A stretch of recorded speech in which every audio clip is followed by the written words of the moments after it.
Shalom jemaat Tuhan Galilee Blessing Church dimanapun Anda berada saat ini. Apa kabar semuanya? Saya sungguh berdoa dan berharap Anda semua dalam perlindungan Tuhan dan pertolongan Tuhan melewati hari-hari kita. Mari kita mulai ibadah kita dengan berdoa terlebih dahulu dan bawa hati kita yang melimpah dengan syukur, karena Tuhan suka dengan orang yang bersyukur kepadanya. Kita berdoa dulu. Terima kasih Bapa buat kebaikan-Mu selama seminggu terakhir Tuhan. Kami percaya seberat apapun beban hidup kami, selama Tuhan yang kami andalkan, kami mampu melewatinya hari demi hari bersama dengan Tuhan. Terima kasih Bapa buat kebaikan Tuhan yang kami temui setiap hari. Ada masalah, ada juga pergumulan, tapi selalu ada kebaikan Tuhan di dalamnya. Pertolongan Tuhan, penyertaan Tuhan dalam hidup kami sampai selama-lamanya. Kami bersyukur kami datang pada saat ini Bapa, membawa hati kami yang melimpah dengan syukur setiap kebaikan Tuhan. Dan Tuhan disenangkan melalui ibadah syukur kami ini. Dan Tuhan akan menyatakan kuasa dan berkat-Mu untuk memberkati kami anak-anak-Mu yang datang dengan hati yang melimpah dengan syukur. Kami mulai ibadah kami di dalam berkat nama Tuhan kami, Yesus Kristus. Haleluya. Amin. Mari hampiri Tuhan dengan ucapan syukur dan pujian syukur baginya.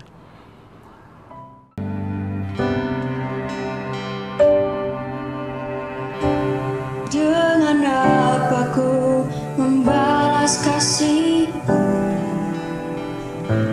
yang ku terima darimu?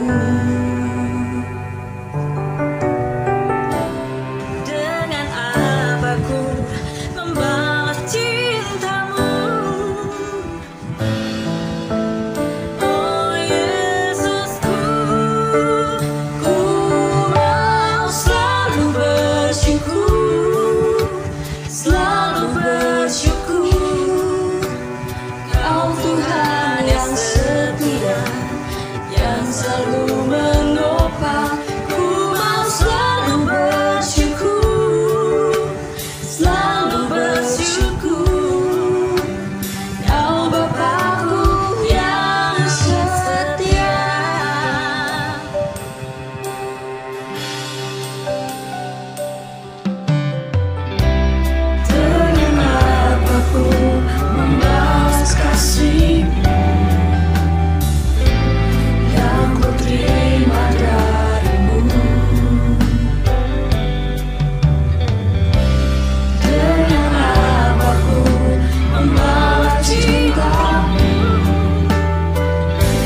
Puji Tuhan.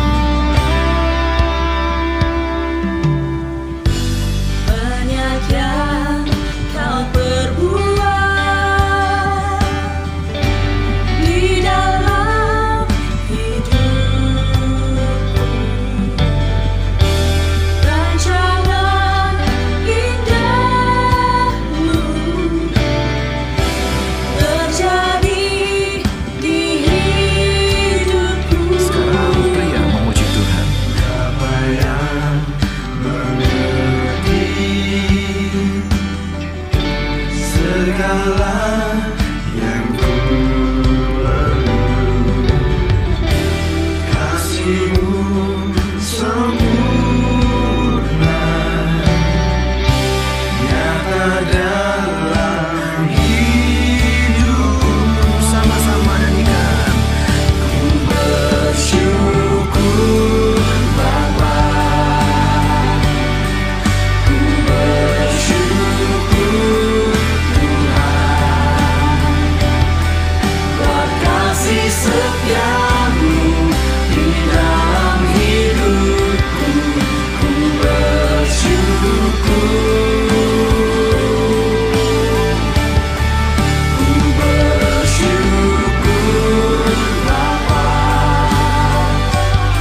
Haleluya, haleluya. Kami bersyukur ya Bapak.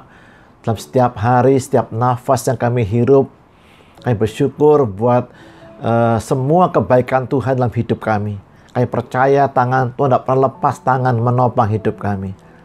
Terima kasih ya Bapak buat segala kebaikan Tuhan bagi anak-anak kami, bagi orang tua kami, mertua kami, bagi suami atau istri kami. Kami sungguh bersyukur buat semua kebaikan Tuhan. Terlebih untuk keselamatan yang Kau beri buat kami semuanya. Terima kasih Bapak, berfirmanlah pada saat ini untuk kami semakin Kau bangun iman percaya kami.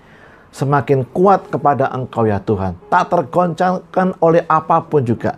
Tak bisa bimbang oleh apapun juga. Terima kasih Bapak, berfirmanlah bagi setiap kami. Dan Kau bisa mengubah keadaan kami.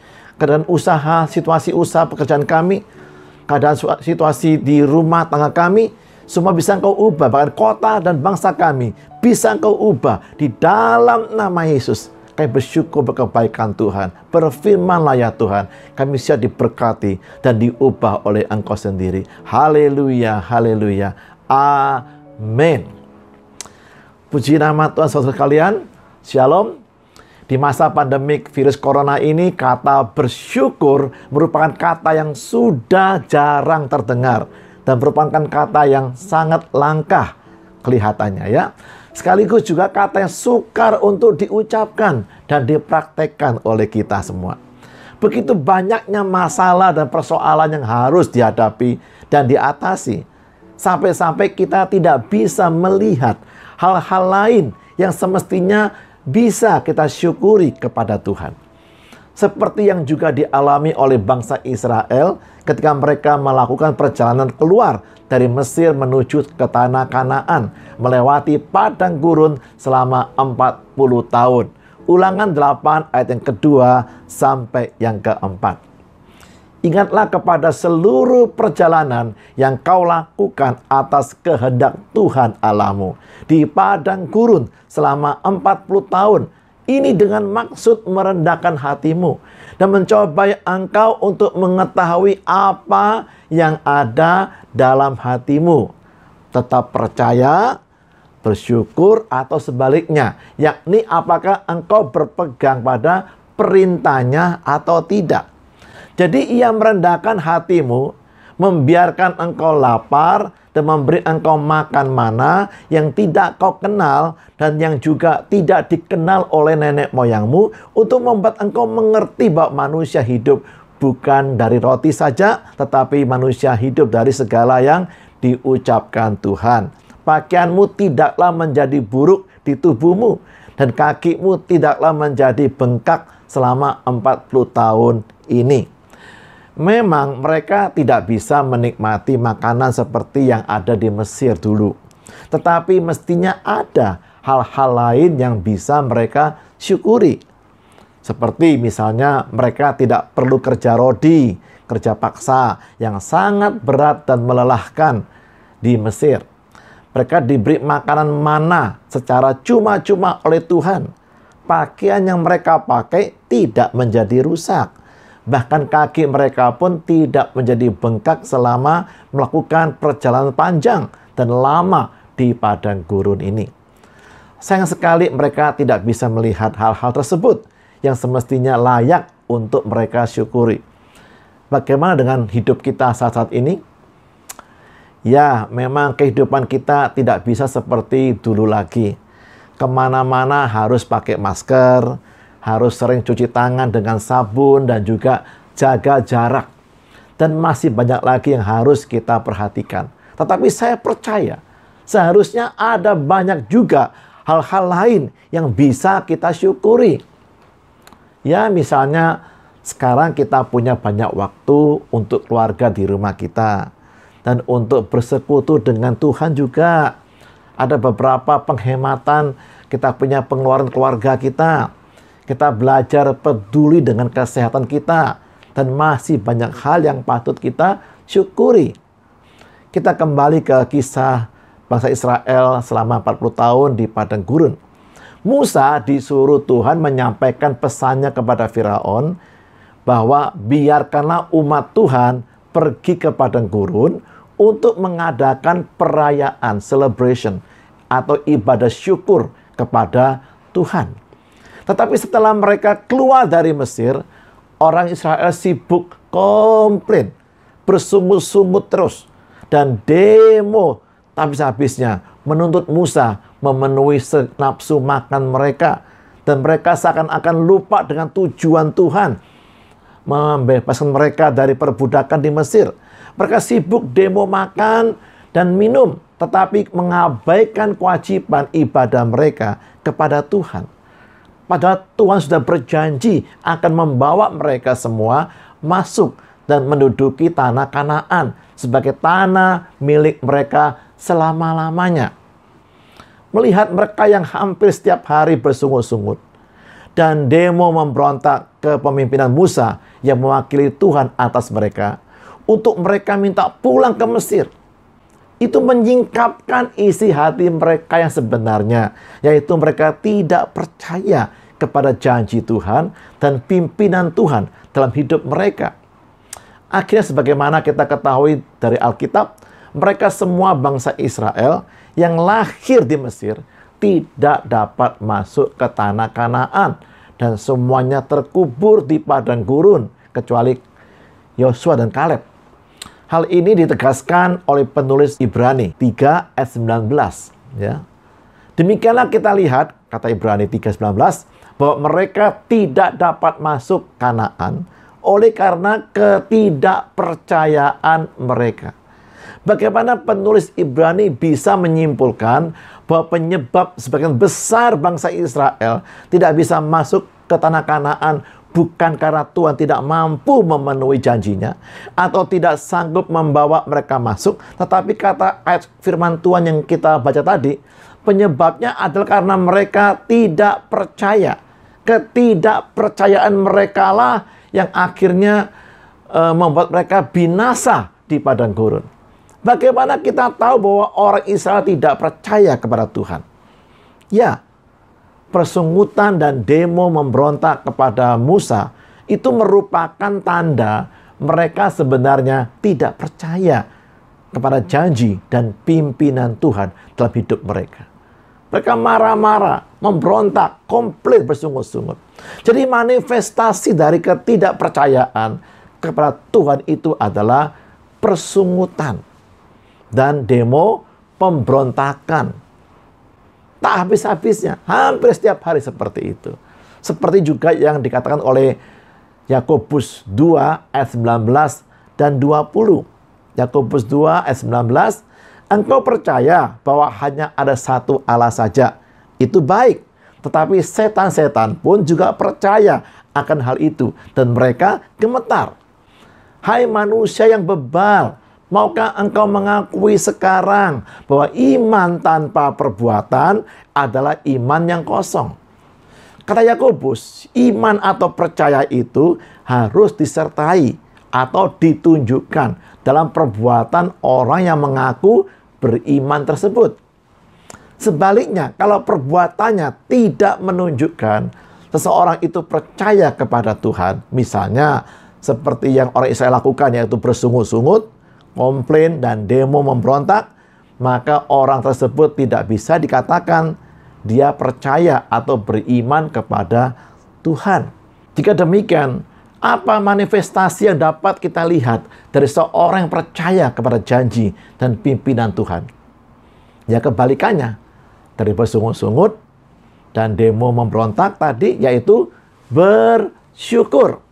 Orang yang bersyukur kepada Tuhan itu merupakan salah satu tanda utama orang itu percaya kepada janji dan pimpinan Tuhan dalam hidupnya.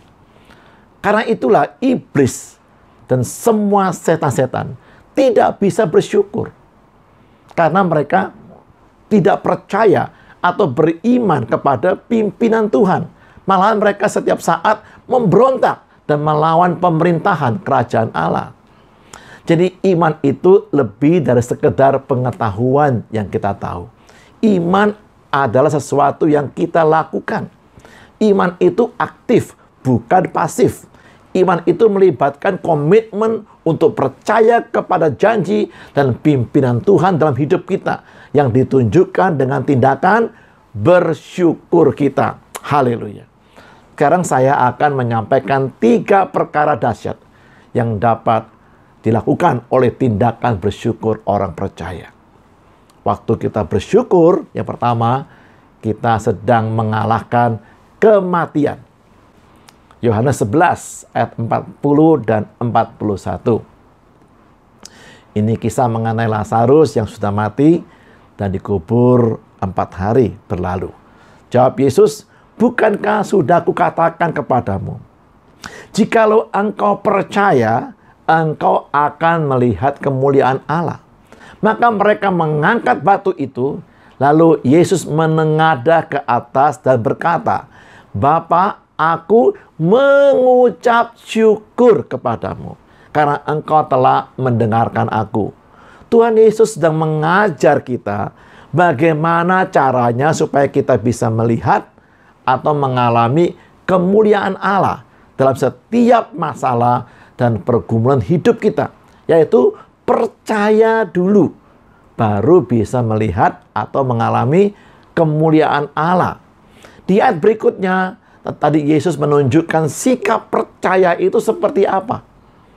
Yaitu mengucap syukur kepada Tuhan karena percaya Tuhan pasti mendengar perkataan iman yang kita ucapkan dalam ucapan syukur kita.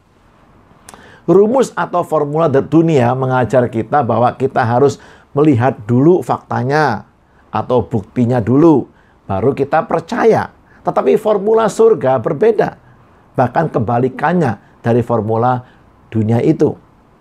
Kemudian setelah Yesus mengucap syukur, tanda ia percaya bahwa perkataan imannya pasti didengar Bapa di surga, Yesus berseru memanggil Lazarus yang sudah mati dan dikubur selama 4 hari itu untuk bangkit dan keluar dari gua kubur. Ucapan syukur bisa mengalahkan kematian dan membangkitkan apa yang pernah mati dalam hidup kita. Kematian dalam bidang usaha kita misalnya. Kematian hubungan suami istri. Hubungan anak orang tua yang sudah putus atau mati sekian lamanya. Mari kita perkatakan iman kita dalam ucapan syukur. Dan lihatlah kuasa ucapan syukur itu mampu membangkitkan segala kematian dalam hidup kita. Dan juga sanggup mengeluarkan segala yang busuk dari gua kubur itu. Yaitu perbuatan dosa, dendam, dengki, kebencian, iri hati, kemalangan, kesialan keluar dari kehidupan kita. Amin. Berhenti memperkatakan kata-kata kematian. Kata-kata yang membusukkan hidup kita. Sebaliknya, mulai ucapan syukur, tanda kita percaya kepada Tuhan, baik janjinya maupun pimpinannya dalam seluruh aspek kehidupan kita. Nah, sekarang yang kedua, kalau kita mengucap syukur, maka kita akan bisa mengalahkan kekurangan atau ketidakcukupan yang kita rasakan atau alami dalam hidup ini. Yohanes 6 ayat yang ke-11. Ini kisah mengenai Yesus memberi makan 5.000 orang lebih.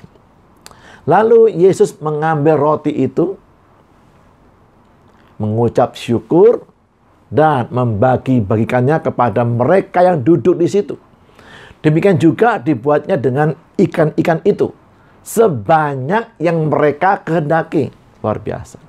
Rasa pesimis dan ketidakpercayaan di hati murid-murid Yesus melihat hanya ada 5 roti jelai dan 2 ikan untuk mengenyangkan 5.000 lebih orang yang sedang kelaparan, dihadapi atau dilawan oleh Yesus dengan mengucap syukur untuk roti dan ikan yang ada itu. Siapapun orang yang normal pasti berkata tidak akan cukup untuk mengenyangkan 5.000 lebih orang. Mungkin saat ini Anda berkata, dengan penghasilan sebelum pandemik virus corona saja, pas-pasan bisa memenuhi kebutuhan hidup Anda sekeluarga. Apalagi di masa pandemik virus corona ini, yang sudah pasti penghasilan Anda akan turun banyak. Tidak mungkin bisa cukup untuk memenuhi kebutuhan kita sekeluarga. Nah, daripada kita bersungut-sungut yang tidak akan mengubah apa-apa, bahkan akan semakin memperburuk kita punya keadaan, lebih baik kita mencontoh langkah iman Tuhan Yesus, yaitu mengucap syukur untuk 5 roti dan 2 ikan yang diangkat di hadapan Tuhan. Haleluya. Mengucap syukur itu seperti kita sedang menantang dan menyingkirkan gunung kemustahilan. Dalam hal ini bayang-bayang ancaman, kekurangan, atau ketidakcukupan kita. Sekarang yang terakhir, waktu kita mengucap syukur kepada Tuhan, kita sedang mengalahkan kekhawatiran atau ketakutan yang sedang menguasai hati kita. Saya mengajak kita untuk membaca kisah bagaimana Raja Yosafat bisa membalikkan keadaan di saat dia sedang di ujung tanduk kekalahan ketika diserang secara serentak oleh pasukan dari 3 kerajaan sekaligus. 2 Tawarik 20 ayat pertama sampai yang ketiga. Setelah itu Bani Moab dan Bani Amon datang berperang melawan Yosafat bersama-sama sepasukan orang Meunim. Ayat yang kedua, datanglah orang memberitahukan Yosafat, suatu laskar yang besar datang dari seberang laut Asin, dari Edom, menyerang tuanku. Sekarang mereka ada di Haseson Tamar, yakni En-Gedi. Yosafat menjadi takut, lalu mengambil keputusan untuk mencari Tuhan. Ia menyerukan kepada seluruh Yehuda supaya berpuasa. Raja Yosafat menjadi takut dan bingung, memikirkan strategi untuk menghadapi serbuan 3 kerajaan sekaligus. Akhirnya ia mengambil keputusan untuk berdoa atau mencari Tuhan dan berpuasa. Hasilnya dikisahkan di 2 Tawarik 20 ayat 20 sampai 22. Ini hasil doa dan puasanya Yosafat dan bangsa Israel. Ayat 20, keesokan harinya, pagi-pagi mereka maju menuju padang gurun Tekoa. Ketika mereka hendak berangkat, berdirilah Yosafat dan berkata, dengar hai Yehuda dan penduduk Yerusalem, percayalah kepada Tuhan Allahmu dan kamu akan tetap teguh. Percayalah kepada nabi-nabinya dan kamu akan berhasil. Pada saat-saat terakhir sebelum mereka berangkat pergi berperang, Raja Yosafat menyerukan dan menyatakan keberhasilan dan kemenangan mereka terletak pada iman percaya mereka kepada Tuhan. Lalu di ayat berikutnya, Yosafat menjelaskan apa yang dimaksud dengan percaya kepada Tuhan. Ini ya, setelah ia berunding dengan rakyat, ia mengangkat orang-orang yang akan menyanyi nyanyian untuk Tuhan dan memuji Tuhan dalam pakaian kudus yang semarak pada waktu mereka keluar di muka orang-orang bersenjata. Sambil berkata, nyanyikanlah nyanyian syukur bagi Tuhan, bahwasanya untuk selama-lamanya kasih setianya. Ternyata yang dimaksud dengan seruan Yosafat untuk percaya kepada Tuhan adalah seruan untuk menaikkan nyanyian syukur bagi Tuhan. Haleluya. Apa yang bisa diperbuat oleh tindakan bersyukur ini? Ayat 22 menjawabnya. Ketika mereka mulai bersorak-sorai dan menyanyikan nyanyian pujian syukur, dibuat Tuhanlah penghadangan terhadap Bani Amon dan Moab dan orang-orang dari pegunungan Seir yang hendak menyerang Yehuda sehingga mereka terpukul kalah. Ternyata tindakan menaikkan nyanyian syukur bagi Tuhan itu menggerakkan Tuhan untuk berperang melawan musuh-musuh yang mereka takuti. Perhatikan, kapankah Tuhan mulai bergerak? Yaitu ketika orang Israel mulai bersorak-sorai dan menyanyikan nyanyian syukur bagi Tuhan. Itu lambang mereka percaya kepada Tuhan. Jangan biarkan kepanikan, ketakutan, dan kekhawatiran menguasai hati kita. Lawan mereka dan menaikkan nyanyian syukur bagi Tuhan. Karena bersyukur menunjukkan bahwa kita percaya kepada Tuhan. Dan hal ini menyenangkan hati Tuhan. Sehingga Tuhan secara otomatis tidak bisa tidak, mau tidak mau, Tuhan berperang ganti kita dan membalikkan keadaan kita. Amin. Saya mengajak kita berdoa, merenungkan firman Tuhan yang telah kita terima, dan mulai memperkatakan iman percaya kita dalam ucapan atau nyanyian syukur dan alami kemenangan atas kematian, atas kemustahilan, atas ketakutan atau kekhawatiran kita. Haleluya. Kita berdoa bersama-sama. Syukur, terima kasih Tuhan. Kami punya Tuhan yang maha tahu, Tuhan yang suka mendengar seruan kami, Tuhan yang suka mendengar nyanyian syukur kami. Terima kasih Tuhan, Engkau mengajar kami apa yang harus kami lakukan di tengah-tengah masa yang sukar, masa yang sulit, yang sepertinya mustahil kami hadapi, kami lewati tiap-tiap hari Bapa, di dalam nama Yesus. Taruh nyanyian syukur-Mu Bapa, memenuhi hati kami, dan ada di bibir mulut kami, untuk tiap hari kami nyanyikan. Kami menyanyikan nyanyian syukur, sehingga itu menggerakkan hati Tuhan, menggerakkan kuasa Tuhan untuk berperang hati kami. Tidak ada hal yang mustahil bagi Allah kami. Tidak ada hal yang sukar bagi Allah kami. Semua perkara bisa Engkau lakukan. Engkau bisa menolong kami. Engkau mau menolong kami Tuhan. Engkau hanya menunggu kami untuk bersyukur menjadi gaya hidup kami setiap hari. Apapun yang kami hadapi, kami belajar untuk bersyukur.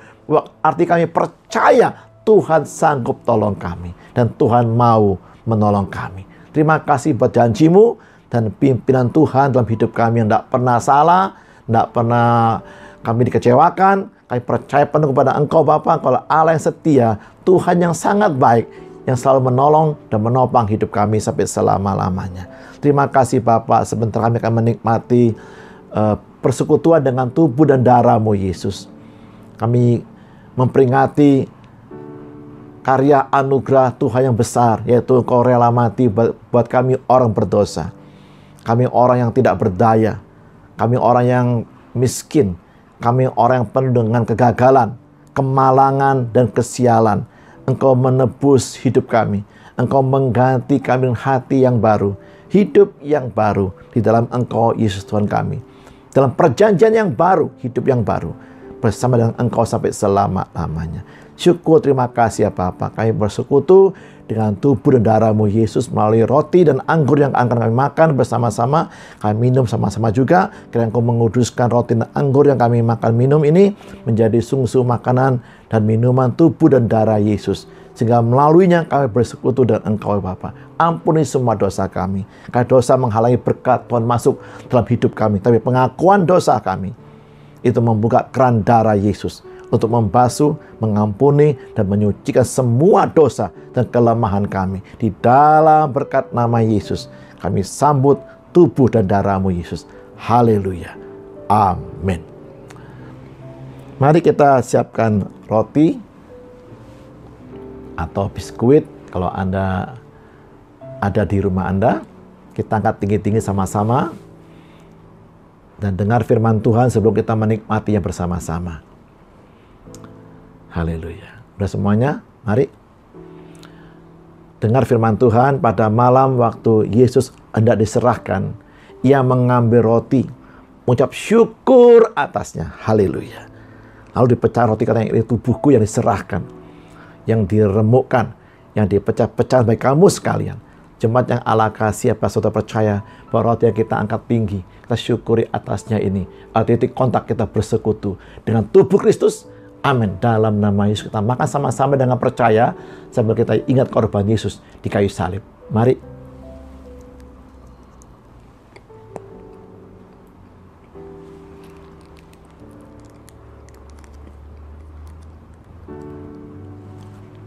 Dan sekarang siapkan minuman yang berwarna merah, anggur ataupun sirup, ataupun teh juga boleh. Kita angkat tinggi gelas kita, cawan kita ini.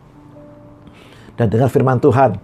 Setelah makan, Yesus mengambil cawan, katanya, cawan ini adalah perjanjian baru yang dimeteraikan oleh darahku. Jemaat Allah kasihi, pada saat ini, apakah Anda percaya bahwa cawan anggur yang kita angkat tinggi ini berupa titik kontak kita bersekutu dengan darah Kristus? Amin. Dalam nama Yesus kita minum sama-sama dengan percaya sebelum kita ingat korban Yesus di kayu salib. Mari.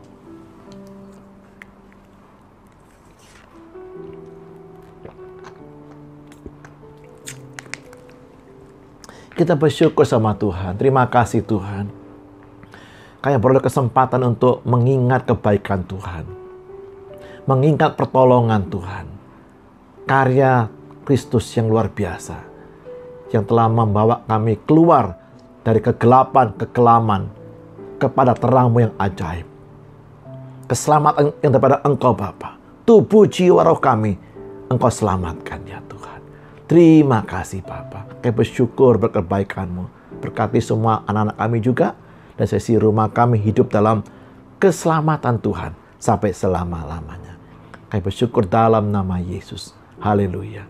Amin.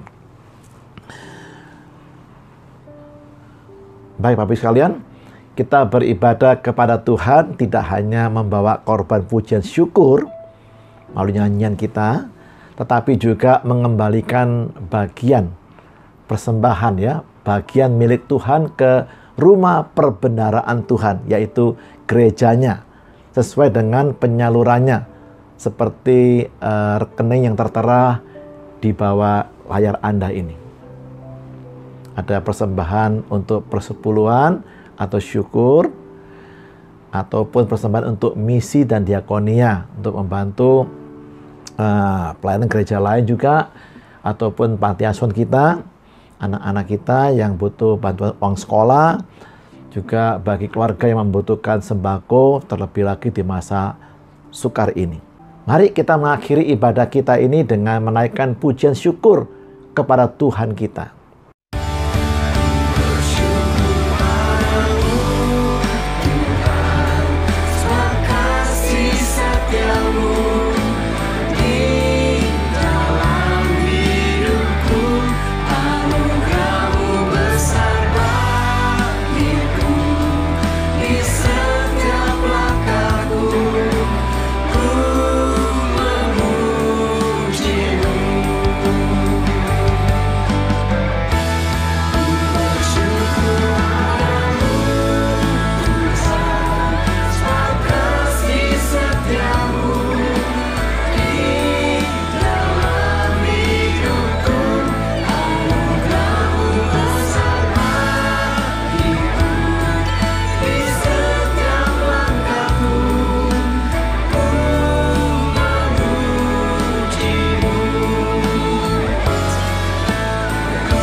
Amin, haleluya.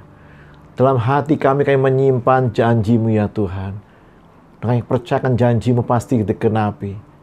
Kami percaya bahwa Engkau sanggup memimpin kami hidup melewati hari-hari kami dan penuh kemenangan. Perlindungan Tuhan dan janji Tuhan sangat nyata dalam hidup kami. Sisi rumah kami akan dilindungi Tuhan dari segala mara bahaya apapun juga. Terima kasih ya Bapa. Kami mengakhiri ibadah syukur kami ini. Hati kami melimpah dengan syukur Tuhan. Kami bangga, kami bersyukur punya Tuhan yang baik, Tuhan yang peduli, Tuhan yang bisa mengerti masalah kami, dan Tuhan yang sanggup dan mau menolong kami melewati hari-hari kami dengan penuh kemenangan setiap saat dan setiap hari. Terima kasih ya Bapa, terima kasih. Bapak Ibu sekalian yang ada bersama anak-anak kecil, silakan Bapak Ibu taruh tangan Anda di kepala anak-anak kita. Taruh berkat Tuhan di kepala anak-anak kita dan ucapkan berkat ini kepada mereka. Tuhan memberkati dan melindungi setiap langkah hidupmu. Tuhan menyinari engkau dengan wajahnya dan memberi engkau kasih karunia-Nya, kemampuannya Tuhan. Haleluya. Kuasanya Tuhan menyertai engkau selama-lamanya. Tuhan menghadapkan wajahnya kepadamu, memberi engkau damai sejahtera, diberkati lumbung usaha pekerjaanmu, diberkati saldo rekening di bankmu, depositomu, semua hartamu, diberkati Tuhan, ditambah-tambahkan Tuhan, damai sejahtera, sukacita, kebahagiaanmu, diberkati keluargamu, diberkati usaha pekerjaan, pabrikmu, tambakmu, proyek-proyekmu, studi sekolahmu, dibuat Tuhan selalu berhasil. Jenjang karirmu akan dibuat Tuhan terus naik, tidak pernah turun, menjadi kepala dan bukan ekor. Memberkati hidupmu, mengenyangkan hari depanmu dan segala kemurahannya dan kebaikannya Tuhan. Semua janji Allah dimeteraikan dalam berkat nama Bapa dan Putra dan Roh Kudus, dalam berkat nama Tuhan kita Yesus Kristus, sekarang dan sampai selama-lamanya. Anak cucu cicitmu diberkati Tuhan selamanya. Haleluya. Amin. Puji nama Tuhan, ibadah telah selesai dan saya berharap Bapak Ibu tetap disiplin menjaga jarak, menjaga kita punya kesehatan, pakai masker, dan juga jangan lupa kita menjaga kita kebersihan tangan kita dan cuci tangan pakai sabun. Dan saya berharap kita bisa segera ibadah tatap muka di gedung gereja kita sendiri. Puji Tuhan, Shalom, Tuhan Yesus memberkati kita semuanya. Haleluya.